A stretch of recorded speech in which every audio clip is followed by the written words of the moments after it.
Hey guys, Stealth here. With the new DLC number 3, which is still in beta, a few maps have been changed, and Cliffhanger is one of them. I'm going to be looking at all of these maps to see which kind of sectors have been changed, how the maps have been adjusted, etc. First thing we can see over here is that Foxtrot has been cut off. It used to be a rectangular shape, so that means that you could have command infantry or command vehicle on this side of the hill or the mountain, and still have control of the region or contest the possession of Foxtrot that way. No longer. You can still deploy your command infantry probably in this small dip, where if you zoom in very closely you can see that it's still protected from the other side, but it's not as easy to keep them over here as it used to be. Otherwise, in Cliffhanger I could not find any major changes to the map, so let's move on to another map. We're now looking at gunboat diplomacy, and one thing that you can notice immediately is that these two zones have been moved a lot closer together. There used to be a pretty formidable gap. One used to be stretching to about this line. That was this Foxtrot zone, and it cut to about here. But now you can even deploy command vehicles all the way out here, which is a pretty safe position if you can put a lot of defenses in front of it. India has also been changed. This used to be a rectangle, and this means that this forest used to be a place where you could put your CV or your command infantry to capture this zone. Can't be done anymore, but you can put your command infantry in here. Of course, that's pretty close to Foxtrot, but it will make these zones a lot more active, I think, because they're much closer together. That means that the jump from one side to another, especially with command infantry, is going to be shorter for both sides. And with that you can neutralize the enemy command income. Another zone that's been changed is over here. This is Echo. It used to be a little bit more rectangular, but now it extends all the way up to this ridge.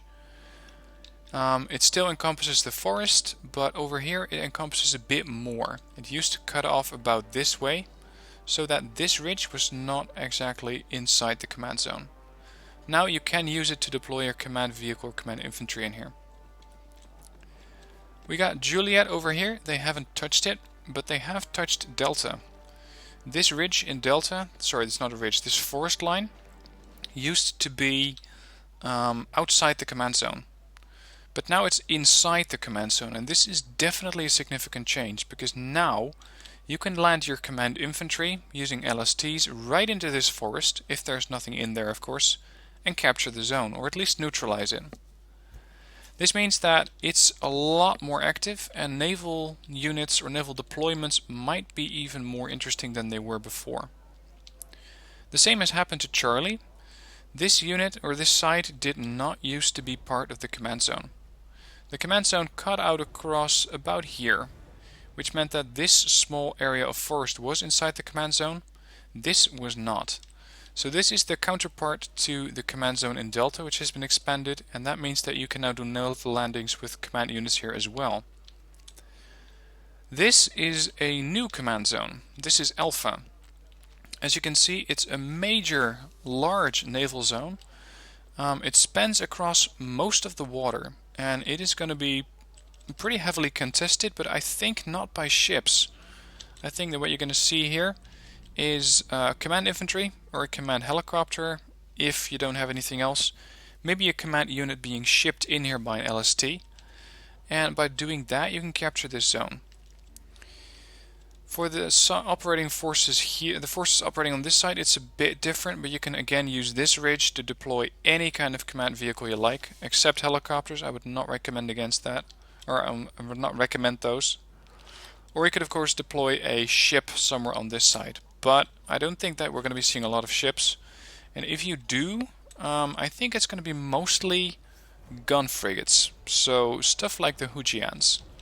Because a fleet of those, or a fleet of Oliver Hazard Perrys, is going to be pretty effective at bombarding the shore and engaging at medium to short range. Don't expect to see a lot of Chamseries unless you're looking at each other from over here and over there, at which point missile defense becomes a lot more significant. Bravo hasn't really been touched. It's been expanded a little bit, but not by much. And Gulf over here hasn't been touched. They did touch golf a little bit. This forest usually wasn't part of hotel, but they cut off a little bit. Let's see. Yeah, this zone used to be a bit more open, but you don't really lose anything without that part of the command zone. The changes to Plungin Valley are minimal. The only thing that they've changed over here is the fact that this town used to be part of the command zone. It's no longer so. They have seemingly cut off this area, which means that it is no longer possible for the forces operating in this area of the map to just deploy command infantry in here. They're going to have to be a little closer to the front line if you want to use command infantry and deploy them in any of these buildings. Otherwise, no changes have been made to this map. There have been quite a few changes to Tough Jungle. These command zones over here, Foxtrot and Golf, usually didn't exist. This means that you can get a bit more income for each side, and you're going to have a bit more reason to go all the way out here. This used to be a flanking route, but now it's actually a viable command zone. Another change that's been made is over here in India. This did not contain the town. It used to cut off pretty much after this first few blocks of buildings, so pretty much along this line. And that means that right now you can deploy more command infantry, either from this side to deploy forward into India, which I don't really see a reason why you would want to do that. But the alternative is for the enemy force to come in from this side and deploy their command infantry into here to neutralize your 3 income. So that is something that has been changed. Echo here in the middle used to be a command zone that gave you 5 income. That has been reduced to 4. This zone still does have the same specs, it's the same size. Another zone that's been changed is Charlie. It usually did not encompass this city. So pretty much this entire block was not part of this command area. That means that you could not use the town to deploy your command forces, and with that you could hardly capture this area other than by deploying it in these forests. Now either side can deploy their command infantry into Charlie and take it by force. Alpha over here used to be a command zone that gave you 3 income. It's been reduced to 2. So with this you gotta expand a little more, and it seems like by reducing the income of these zones, so Charlie and Alpha, as well as Echo in India, they're pushing you out to also go after Golf and Foxtrot over here to get that extra bit of income. Juliet used to be the same size, but it gave you 3 income. That's been reduced to 2. And that mirrors the Alpha over here in the north, which also used to be an income of 3 but is now 2. So they're really pushing you out to go and hunt for more territory.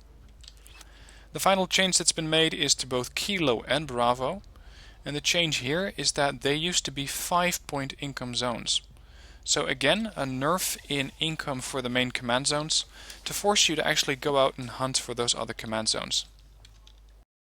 The next map we're looking at is another D-Day in Paradise. But this is the 3v3 version, keep that in mind. You're not going to have this on the 2v2 because there you cannot have naval. The major change that has been made to this map is this new zone in Alpha. This new zone means that they are slowly but steadily pushing you to capture this zone, so they want you to get this zone, which is worth more or equal to the largest and most contested zones on the map, like Juliet. Otherwise there was not really a lot of incentive to go for a naval approach, but adding a zone like this, which is worth 4 points of income, does mean that you will have to start using naval. Now, looking at this zone, I'm thinking if you can sneak a command ship in here, it is reasonably safe, especially if you can put some command you could also put some command infantry here, considering it's an island, of course. You could land a command helicopter here, or deploy a amphibious CV, but keep in mind that it will take its sweet time to get there. The problem I foresee with this is that at the end of the game, when you know that there is still some command unit around, it might be an Alpha, and you might take a long time to get that last command infantry out of these woods. Another way to approach this sector is to go with a command vehicle all the way over here. Both sides can do that, whether you're coming in from Foxtrot or Bravo. And that means that with this reef, it is going to be an interesting zone for ships, because some of these ships are going to be able to get that command ship, some won't. Especially with this reef blocking the sailing to deep sailing ships, they're going to have to go around. That means that this zone should be pretty interesting. Also, I think that Red 4 has a slight advantage, or I'm sorry, Red 4, because right now when I'm recording the video, this is supposed to be Red 4. But they could deploy a command ship in here, especially one which is not classed as a deep sea sailing ship. It might be able to take cover in there and be safe to pretty much anything, while the other side does not have that advantage. They can hide behind this island, but hiding behind it does not mean capturing it, so they're going to have to expose themselves a bit more than this side, which I think provides the side which is starting over there with a small advantage. Otherwise, the zones are all in the same position, they're just named differently, so not a lot special going on there, just this huge naval zone. We're now looking at Bloody Ridge, and this is a map that has definitely undergone a lot of changes. There used to be two command zones, one over there and one over here, and the same on the other side. This has now been changed to only one command zone, so make sure you keep it safe, because otherwise you cannot bring in any more forces. There are no side reinforcement zones on this map. The same is going on the other side. This used to be a zone over here, and there used to be another one slightly more to that side. I think that this side has slightly more advantages, as in more cover, than the operating forces here. You still got this forest, which does give you some concealment, but it is pretty obvious where your CV is going to be. So this might get changed, because I think that, especially if using a command vehicle, one large smirch attack onto this area could easily kill a command vehicle and thus have at least a heavy impact on the game or lose the game altogether. Now, that's not the only change here. There have been a lot more changes. This zone, Charlie, and this one here, Gulf, they used to be worth 1 point. They're now worth, they used to be worth 3 points, they're now worth 4 points. Over here, there used to be one small zone, which was pretty much spanning over this town and a little bit over this road. That used to be worth 2 points. It's now a larger zone, and the kilo is now worth 3 points. This town in the middle did not used to be a zone at all, but now it is called Hotel, good for 4 points of income. Foxtrot did exist, but Delta, a little bit closer, did not. And this is significant because it's another zone, pretty much the mirror side to Hotel. By that I mean income wise, because they're both 4-point income and it's clear whose side is going to take it first. You can put your command vehicle, command infantry in any of these woods or buildings. Of course, command infantry in buildings, vehicles not so much. Over here, same deal. It's going to be pretty difficult to root out a command infantry unit in here unless you want to use a lot of napalm. For both sides, I can see stuff like the Buratino or other napalm artillery becoming a problem, especially if you're using command infantry, because they can just burn you out of this town. 2 more changes have been made, and that has been to India and Echo, which have been renamed, by the way. So most of these zones have been renamed since they introduced a lot of new ones. These used to be worth 3 points as well, and now provide you with 4 points of income. So a lot of changes to this map, and I'm eager to see how this plays out, because it means that you're going to have a lot more income, but it's all going to come in through one command zone. So if you can manage to sneak around either through Charlie to Alpha, or Echo to Alpha, or the other way around, say from India around the mountain to Juliet, or from Gulf around this mountain to Juliet, you might have a very good chance of completely nullifying the enemy income by destroying their command vehicle in that reinforcement zone. Next up is Chosen Reservoir, and this map has only changed very slightly with the borders of the map in Alpha. This used to be smaller. It used to be an area which was cut off over this line.